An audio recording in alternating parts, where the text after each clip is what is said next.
Les 12 couleurs, ouais, Tmenik.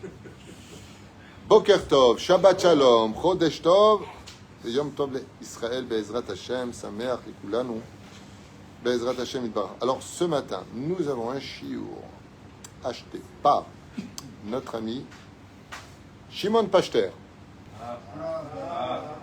Sia. Et une grande séouda avec un kidouche assez riche, on peut dire. Très grand kidouche ce Shabbat. Pour l'Askara de son papa, Rabbi Pinchas Pachter, Alav Shalom, Roch Hashem, Tenachen, Began Eden, c'est l'Askara de son papa. Il nous a offert un magnifique, je ne sais pas si vous l'avez vu, Sefer Haftara, aussi beau qu'un Sefer Torah, un match magnifique.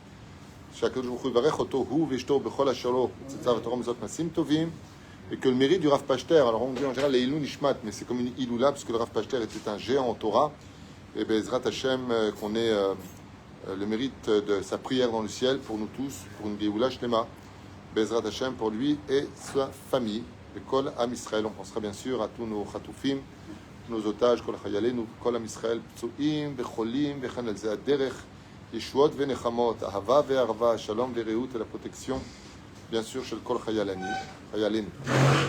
On commence ce Shiur, Bezrat Hashem Itbarach, en remerciant Shimon Pachter et son épouse pour tout ce qu'ils font pour la Torah Bémet, toujours Bekatimini, toujours de Simcha, toujours en posant la question avant de faire quoi que ce soit, est-ce qu'on a le droit à Pitora, est-ce qu'on n'a pas le droit à Pitora, comment on doit réagir, qu'est-ce que dit la Torah dans ce cas-là, d'avoir Nifla, Bémet, d'avoir Nifla, d'avoir l'humilité et la conscience de savoir qu'avant d'agir, il faut vérifier si ce que l'on fait est conforme aux lois de la Torah, et c'est vraiment leur cas, je le confirme personnellement. Alors, on commence par quelques Mahamarim, parce que je me suis dit, si je fais un cours pour le Rav Pinchas Pachter, qui a été un de mes Rav, un de mes premiers Rav quand j'ai fait Tchouva, j'avais 17 ans et demi, ça a été un de mes premiers enseignants, le Rav Pachter en France, et donc je l'ai connu personnellement, après on est devenus amis, après j'ai eu le mérite de l'avoir en vacances chez nous à la maison, pendant une longue période, il venait en Israël, à Jérusalem, et on a partagé pas mal de souvenirs ensemble, Baruch Hashem. Je n'ai aucun doute que si son fils est chez nous, c'est parce qu'il l'a envoyé du ciel pour venir ici, car Baruch Hashem, aujourd'hui Shimon étudie la Torah tous les matins. Et il m'appelle le soir pour me poser des questions sur les Gemarot qu'il étudie le matin. Il a marqué comme ça, comment on peut comprendre comme ça, quelle réponse je peux lui donner demain. Shem Varechoto Tzadik. Ok, alors, dans la paracha de la semaine, celui qui a un enfant cette semaine, comme Mazel Tov à Ephraim et Gadit, qui ont le mérite d'avoir un joli bébé qui est né, Ezrat Hashem, donc une Brit Mila bientôt. Pour les noms, paracha de la semaine, c'est parfait. Il y a tous les noms du monde à l'intérieur. C'est une paracha avec des chiffres et des lettres. Hein? Baruch Hashem, les tribus, combien il y en a, combien il n'y en a pas. Et on parle pour la première fois, depuis la paracha de Shemot, Ve'ele Shemot ben Israël, Abayim Israël, Yaakov, Ishu Beto Baou, Ishu Beto, l'homme et sa maison vient. Et là, c'est la première fois, enfin, dans l'histoire d'Israël, qu'on nous parle de la famille.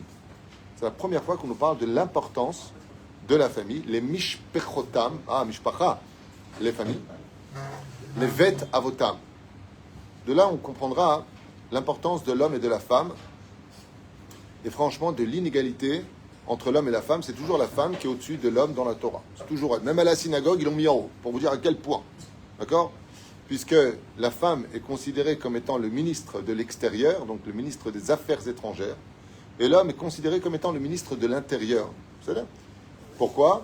Qui décide dans l'intérieur du peuple d'Israël de quelle tribu il est ? C'est le père.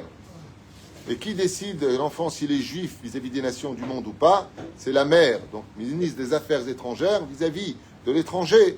L'enfant sera statué juif ou pas si la mère est juive. Si ce n'est pas le cas, l'enfant n'est pas juif. Et arrêtez avec cette notion inventée de toute pièce, je suis à moitié juif. Ça n'a jamais existé d'être à moitié. Ou on l'est, ou on ne l'est pas. Un père qui n'est pas juif et la mère est juive, l'enfant est 100% juif. Il n'y a pas de...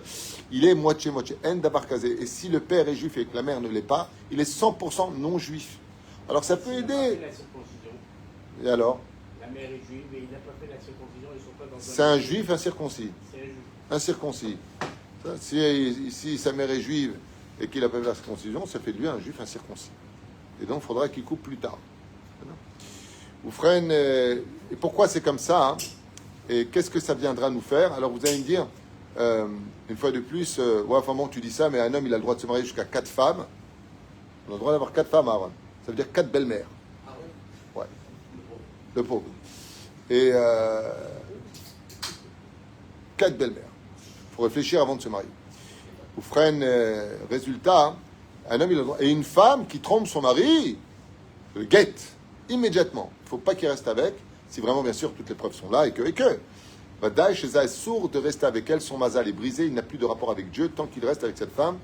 Et par contre, un homme qui trompe sa femme, il n'y aurait pas besoin de donner le guet si elle lui pardonne. Après, c'est une histoire de sentiment. Mais ce ne serait pas la même chose. Là, maman, si bas. Pourquoi est-ce qu'un homme peut se marier avec plusieurs femmes? Et pourquoi est-ce qu'une femme ne peut se marier qu'avec un homme? Parce que la paracha le dit. Les mishpechotam, les vet avotam. Qu'est-ce qu'on définit? 2 choses importantes. Qui est juif de qui n'est pas dans la paracha? Et de quelle tribu il est. C'est pour ça qu'on va dénombrer le nombre d'individus par tribu dans cette paracha.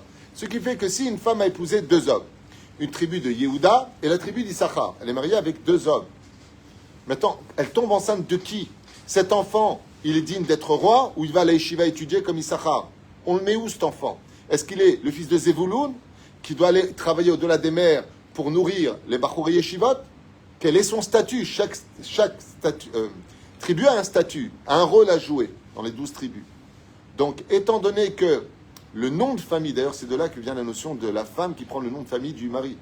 C'est-à-dire, elle s'appelait, par exemple, je sais pas, Lévi, elle se marie avec mon fils. Par contre, mon fils, par exemple, devient Twitou, son nom rendra tout oui. Résultat, elle prend le nom, d'où est-ce que ça vient? Ça vient de la Torah.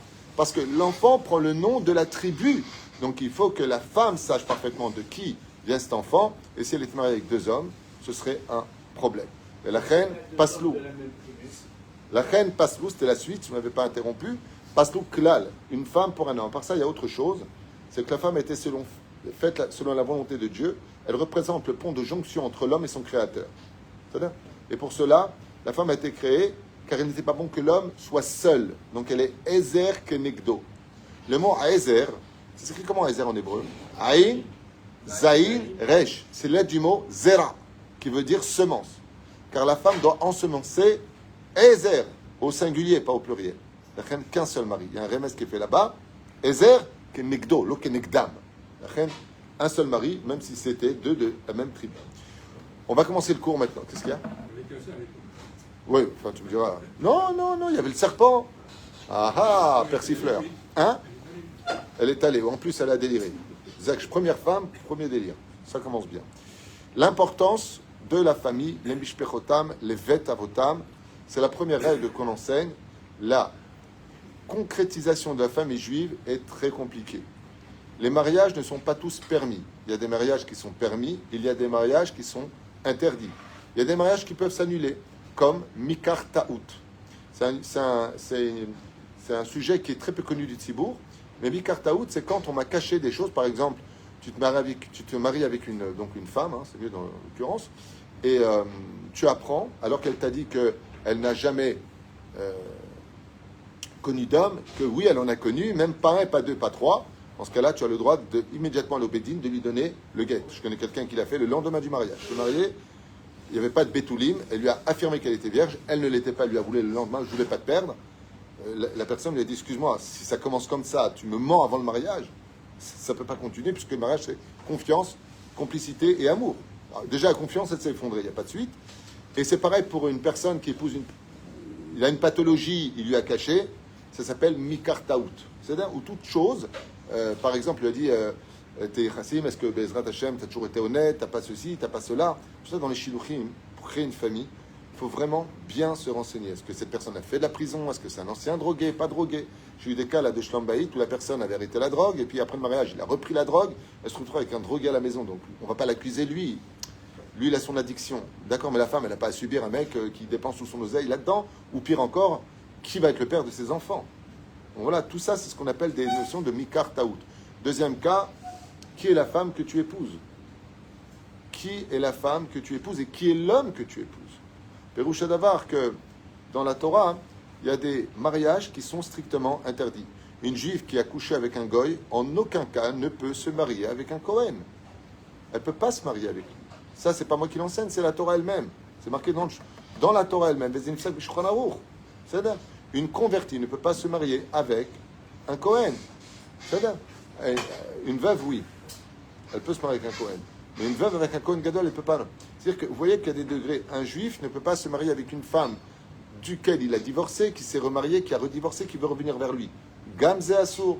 Velachen, la Torah, avant de nous parler, enfin, les Mishpechotam, les Bet Avotam, vous regarderez dans les parachutes précédentes, que tous les interdits ont déjà été marqués. Qui est la femme qui est permise à un homme et dans quelles conditions cette femme est permise. À un tel point que dans Masechet Kiddushin et dans d'autres références, on nous dit avec qui on doit se marier. Le'olam Adam itraten imbat talmid chacham. Pas évident. À tout jamais, un homme se devra de se marier avec la fille d'un talmid chacham. Pourquoi? Pour le srout avot, pour l'éducation qu'elle a reçue. Pas, elle te fait un jour, je vais mettre le kissou, j'en vais le kissou, je ne veux plus être Shomeret Shabbat, je vais être Shomeret Shabbat, oh ça va. Non, pas Talmid Chacham, elle a une éducation qui est déjà formée pour Baruch Hashem, sans discussion sur allez, je t'en prie, essaie de manger kasher. Yefchar. La reine Bezrat Hashem, n'oubliez pas un détail. Quand vous décidez de descendre de niveau de Torah, automatiquement vous allez épouser une femme qui va correspondre à ce niveau-là. Et donc les enfants vont être éduqués avec Datiloni. Faites attention à cela. Quand on se marie, c'est pour créer une famille. Et l'équilibre de la famille, c'est de savoir qui on est et qu'est-ce qu'on veut comme famille. Réfléchissez bien, avant le mariage, pour ceux qui écoutent ce que je dis maintenant, de bien réfléchir quelle famille tu veux fonder. Parce que jamais une charidite va épouser quelqu'un qui est bancal. Ou jamais quelqu'un qui est charidite va épouser une fille qui est bancale. La reine Bezrat Hashem, que vous sachiez, vous décidiez. Je connais des gens disant, moi je veux pas de télévision. Bah, sauf qu'ils ont 3 télévisions. Moi je veux pas de téléphone pas cachère. Ils en ont 2 pas cachères. Décide ce que tu veux toi-même de ta vie avant de dire à l'autre ce qu'il doit faire pour toi. Bézé, Aïnyan, les Mishpechotam, les Bet Avotam. Je finirai avec ce premier volet qui est très important. C'est l'importance que représente la famille. C'est-à-dire que dans le judaïsme, dans cette paracha de Bamidbar, qui commence le 4e livre de la Torah, nous avons ici un clin d'œil qui est fait sur l'importance familiale, qu'on appelle d'ailleurs Ta'arat HaMishpacha, la pureté familiale. Il est très important de comprendre que toute notre Torah, notre étude et nos mitzvot doivent tourner autour de la famille. Rien ne passe avant la famille dans ce monde. Rien. La famille est ce qu'il y a de plus sacré et de plus consacré dans le judaïsme. Et c'est pour cela que Bezrat Hashem Itbarach, le créateur du monde, pour la seule mitzvah de toute la Torah dira, tu auras le droit d'effacer mon nom si cela peut arranger une famille dans le cas où il y a un doute d'adultère, qu'on appelle sota, qu'on dira bientôt parachat Nasso. Et Dieu il dit, efface mon nom, qui est un interdit de la Torah. On n'a pas le droit d'effacer le nom de Dieu. À le prononcer, à plus forte raison l'effacer. Et Dieu il dit non. La dimension familiale, le shlom bayit, est tellement primordiale chez Dieu qu'il ne peut pas résider dans une maison, comme disait le Rabbi Lubavitch, une phrase très importante qu'on a déjà citée, mais je recite aujourd'hui en l'honneur du Rav Pinchas Pachter, qui était un fervent élève du Rabbi Lubavitch. Le Rabbi avait dit, le Beth Amikdash a été détruit, ce n'est pas ce qu'il y a de plus grave, car le Créateur du monde a dit, maintenant que j'ai perdu ma maison, il ne me reste plus qu'à aller chez mes enfants. Mais il ne rentrera pas chez ses enfants s'ils ne vivent pas en paix. Ce qui fait que la Gemara nous dit dans Sota Yudzaïn, à Moudalef, que Dieu réside dans les maisons de ses enfants, mais à la condition quoi? Ils vivent dans le shalom. Chez Neymar, Hashem evarech tamo ba shalom. Ce qui fait que même si vous n'avez pas de pitié pour vous de rentrer constamment en guerre dans vos disputes, au moins ayez l'indulgence de garder Hashem avec vous. S'il c'est honteux, il y a Dieu qui nous regarde. Très important de ne pas l'oublier. Deuxième chose qu'on apprend de cette paracha de la semaine, chaque juif est précieux pour Hashem. Si vous regardez bien, Akadosh Baruch Hu sofer bemedouyak kol shevet afilu mechalelim shabbat alal. Un truc de fou. Regardez ce qu'on a ici. Il n'y a pas que les familles qui sont importantes dans cette paracha, comme le dit Rashi. Mamanam, pourquoi est-ce qu'il a eu besoin de déterminer, de compter? C'est vrai que la paracha de Bamidbar, il n'y a pas grand-chose à dire dans l'absolu comme les autres parachutes de façon historique. L'historique n'est pas forcément intéressant dans cette paracha dans l'absolu, même s'il y a beaucoup de secrets, de codes qui s'y cachent. Pourquoi? Parce que c'est des chiffres, c'est des tribus, et il n'y a pas beaucoup de viande à manger autour de tout ça au niveau des parchanoutes. Okay? C'est chiffres et famille. Combien y avait-il? Et c'est quand même curieux que pour commencer un livre de Torah, tu commences avec des choses qui sont, excusez-moi pour le respect que je dois à la Torah, mais un peu barbantes à notre niveau à nous. C'était pas le Harizal pour comprendre les secrets de la Torah là-dedans. Bon, ben, il y a des chiffres. Là, demain matin, ils étaient 28 390. Bon, qu'est-ce que j'en ai à faire, moi? Ils étaient, allez, 30, viens, on arrondit ça. Ils étaient 30 000. Machashouvli. Rachid intervient et te met tout de suite à l'aise. Il te dit, Machashuvlecha, Dis-moi, quand tu comptes des billets de 500 euros, chaque billet, il est important pour toi? Quand tu comptes des diamants, tu vas dire, oh, ça va, bon, il doit y avoir 30 diamants, ou tu vas les compter un par un? Combien de fois vous avez compté des liasses et vous comptez, hein, attends 2 secondes, j'en avais 50, je compte 49. Après 51. Que tu fais un par un, tu les décolles pour être sûr qu'ils sont vraiment chacun unique et tu le mets de côté. Après tu fais des liasses. Comme ça ils font à la banque, c'est comme ça que ça se passe. Au change. Lama. Parce que chaque billet a de la valeur. Omer Lanourachi Akadosh. Akadosh Baruch Hu vient pas simplement faire comprendre combien la famille est importante. Combien chaque juif est d'une valeur inestimable pour Dieu. À quel point Mizvah le halal alav Shabbat. Tu annules la Torah pour sauver un juif. Tu prends ta voiture, tu l'emmènes à l'hôpital, tu fais tout ce qu'il faut pour lui. Lama, parce que l'âme d'un juif brille plus fort que toutes les lumières de la création. Et la reine, comme un chachouf de penser à tous les juifs. Quelqu'un un jour il m'a dit, j'ai pas la force de faire tchouva aux autres. Qu'est-ce que je peux faire pour faire ramener les enfants à la Torah? Je lui dis, prie pour eux, prie pour qu'ils fassent tes tchouva. Mais faut l'homme dit, m'a dit, parachat Shavua balelam denu. Cette paracha vient nous apprendre, pas simplement la famille est importante, mais que le moindre juif que vous entendez qui est atteint d'une maladie, qui a un problème, qui est assimilé.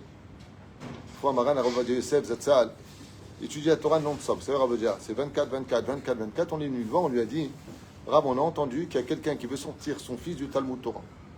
Il veut sortir son fils du Talmud Torah. Alors Aravadia, il a fermé son livre d'études, il a dit, vous connaissez son nom, son adresse? On a dit, oui, on peut savoir. Vite, vite. Une fois que c'est fait, il a dit, apportez-moi ma redingote. Il a mis son chapeau de Rav Arachil Israël. Il a mis cette jalabia avec, le symbole de Rav Arachil Israël. Il a demandé à son chauffeur de l'emmener immédiatement à l'adresse. C'était à 1 heure de route. Il est arrivé là-bas, il a tapé lui-même à la porte. Attends, il y avait l'ascenseur. Rav Ovadia, il a dit non. Alors le mérite de monter les marches, faire des efforts. Je vais suer, je vais être fatigué pour aller à cette mitzvah. Quand il est arrivé, la personne, il a vu le Rav Ovadia devant lui. Il a eu un choc. Il a eu un choc. Le Rav Ovadia chez moi? Un choc. Attends, Rav Ovadia était comme ça. Je dis, mais qu'est-ce qui se passe? Je dis, j'ai monté à pied pour avoir le mérite de venir vous voir. J'ai entendu que vous vouliez sortir votre fils du Talmud Torah. Il ne savait pas quoi dire. Non, on a pensé. Non, pas du tout, il a déjà retiré. Il a dit, un vrai chotra. Que tes enfants ils soient dans la Torah, Mizot Masim Tovim, qui manquera jamais que de rien, Bezrat Hashem. Ne vous inquiétez pas pour la parnassa. Il a tellement eu honte que non seulement il a mis son fils, mais il a mis son grand frère aussi au Talmud Torah. Il a rentré 2. Quand il est retourné là-bas à l'étude de la Torah, il lui dit c'était tellement important d'annuler l'étude de la Torah. Il lui a dit mais tout l'étude de la Torah, c'est pour amener chaque âme juive à la table d'Akadosh Baruch Hu. Et sur ça, on peut dire que s'il y en a un qui l'emporte la main très très haute aussi, la vérité, c'est le Rabbi Lubavitch. Combien d'âmes il a récupéré dans une des périodes les plus dures de l'histoire. Parce qu'à l'époque du Rabbi, je vous rappelle qu'il y avait de l'oseille en France pour ceux qui sont jeunes. C'était une époque de Son of Fire, c'est Barry White, c'était Imagination, c'était des super musiques. Il y avait de l'oseille. Cool and the Gang. Toi, dès qu'il y a des gangs, tu es dedans. Ouais. Non, mais sincèrement, c'était une super époque où il n'y avait pas besoin de faire teshuva, on manquait de rien, il n'y avait pas de problème d'antisémitisme en France comme aujourd'hui. Il y avait de l'oseille par terre, c'était facile de travailler. Jeune, je gagnais déjà de l'argent, facilement. On pouvait se garer n'importe où. C'était super en France, il n'y avait pas tous les pics toutes les 2 secondes. On pouvait rouler normalement avant que vienne Dingo, là, comment il s'appelle? Hidalgo, je crois. Tout interdire en France, tu peux même plus marcher sur les trottoirs à Paris, c'est fini. Quand ça va pas et que tu dis faites tes chouvas, il y a eu le 7 octobre, il y a eu un éveil. Mais quand tout va super bien, tu es au Gan Eden, et tu veux faire chouvas à des gens qui vont le mettre de filines, pourquoi faire? Tout va bien, moi, je veux bien. Non. Rabbi Lubavitch, Mamash, à l'image du Rav Pachter aussi. Comme Ayam et Karev. Le Rav Pachter a une particularité, un peu comme le Rabbi, c'est que non seulement il ramenait les Juifs à la Torah, mais combien il y avait de non-juifs qui venaient à ses cours. Incroyable. Le nombre de non-juifs chinois, arabes, goy, tous. Donc, quand j'allais à ses cours, on était nombreux, et je me retournais, je disais, mais c'est pas des juifs. Effectivement, ils posaient des questions, ils répondaient. Il y a une mitzvah de ramener les juifs à la Torah, et quand tu es formé, de ramener aussi les non-juifs aux 7 mitzvot de Noé. celui qui veut venir. On ne va pas les chercher, nous leur mettre un couteau sous la gorge, ou tu te convertis ou je te tue. Chas vechalila, c'est surtout pas le devise de la Torah. Troisième chose qu'on peut apprendre à la paracha, les tribus de Lévi. La tribu de Lévi n'est pas dans la liste. On ne la compte pas dans la liste, comme les autres, étant ceux qui servaient à Kadosh Baruch Hu et ne font pas. Alors pourquoi d'ailleurs, j'ai une question à vous poser avant de continuer, pourquoi les Lévi'im ne sont-ils pas dénombrés avec la liste des autres? Est-ce que vous avez une idée? Ben parce que les Lévi'im ne font pas l'armée, tout simplement. De 20 ans à 60 ans, ils feront l'armée dans la paracha de la semaine. Mais c'est une armée, bien sûr, où il n'y avait pas de femmes. Dans le cas où vous posez, ah, tu vois, ils font l'armée. Teubé. Va étudier profondément la Torah au lieu de déblatérer des ch'touillottes où tu comprends rien. Non, parce que vraiment, j'entends à chaque fois des gens qui disent des choses et j'en montre noir sur blanc que c'est machou acher. On me dit le Rambam, celui qui avait la moindre faute ne pouvait pas rentrer dans l'armée d'Israël. L'Irach Levav, c'est marqué Mforash. Le roi David lui-même, Yoshua bin Nun. Combien il est parti faire la guerre? Combien de soldats? 36. C'est pas la quantité de soldats qui compte. C'est la qualité de chaque soldat. Celui qui a des fautes, il ne vient pas à l'armée.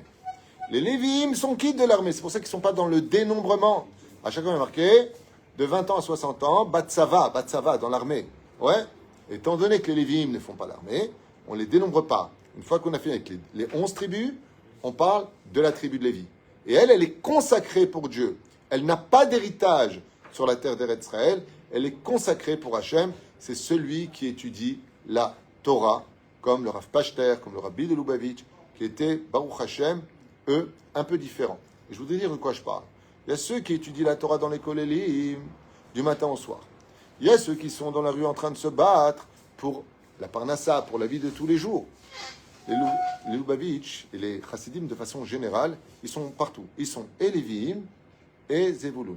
Ils ont ces deux particularités, c'est qu'ils sont et sur le terrain. Mamash, on peut le voir avec des kiosques partout. Comme l'autre, il lui a dit, il est mort, il est arrivé en haut, il a dit, bon, t'as fauté au Guéhinam. Il dit, il y a des Lubavitch là.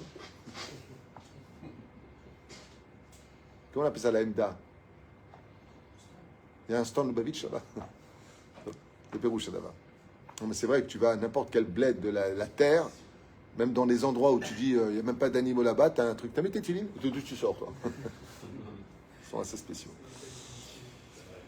Par contre, on prend encore une chose très importante, la tribu de Lévi, très très importante, c'est que c'est la plus petite des tribus. Et Chazal pose la question, ils disent, pourquoi la tribu de Lévi était la plus petite des tribus? Eh bien, c'est la seule qui n'a pas fait d'esclavage. Et alors, et la Torah nous apprend dans la paracha de Shemot, que Ve'ya'anu otam, ils les ont fait souffrir, Ken irbe ve ken ifrotz. Ainsi, il s'est multiplié et étendu. Et étant donné que les Lévi'im, eux, eh bien, n'ont pas souffert en Égypte, ils étaient habillés de tissus de soie, ils n'étaient pas assujettis à l'esclavage, alors ils n'ont pas fait beaucoup d'enfants. Là, on apprend que plus on tape sur les enfants d'Israël, et plus on se multiplie. C'est ce qu'Hitler d'ailleurs n'a pas compris. Il a dit, punaise, j'ai tué plus de 6 millions de juifs en Europe. Vous savez, c'est bon, il n'y a plus rien là, non? Mais d'où ils sortent? La meilleure façon de tuer le peuple d'Israël, c'est pas compliqué. Il faut les laisser tranquilles. On le fait très bien entre nous. Entre nous, on peut le faire. C'est d'ailleurs un des plans qui avait été rapporté à propos de la Médinat Israël. Quand on a créé l'État d'Israël, il y en a qui ont dit c'est parfait. Comme ça, ils vont s'assimiler eux-mêmes. Parce que quand tu prends des têtes, tu les mets tous ensemble, alors qui va être le corps? Am Israël, c'est des têtes. C'est pas péjoratif ce que je dis. C'est marqué dans ma Sechet Betsa, Betaf Kaf et Amoud Bet. Am Israël, c'est Am caché. C'est le Pérouche là-bas. Et la reine ici, il dit Ken irbe vechen ifros. Et donc, chaque fois qu'on est dans la difficulté, c'est là que Israël sait d'Afka remonter, d'Afka s'améliorer et autres. En espérant qu'on n'ait plus besoin de ça, les Olam. Ne renonce jamais à aucun juif et faisons tout pour amener chaque âme si précieuse à la table d'Hachem, comme l'enseigne de façon générale cette paracha de la semaine. Voilà ce que j'en ai conclu en essayant de feuilleter un petit peu page après page dans cette paracha qui pouvait trouver un rapport avec le mouvement Lubavitch, Bezrat Hashem, qui ramène vraiment toutes ces âmes et qui ont la bracha de ce que l'on peut constater dans cette paracha, c'est qu'ils ont un Rav. Ce Rav, c'est Moshe Rabbeinu, et on voit que tout le monde se réfère à lui, d'où l'importance, Bezrat Hashem, d'avoir un rabbi.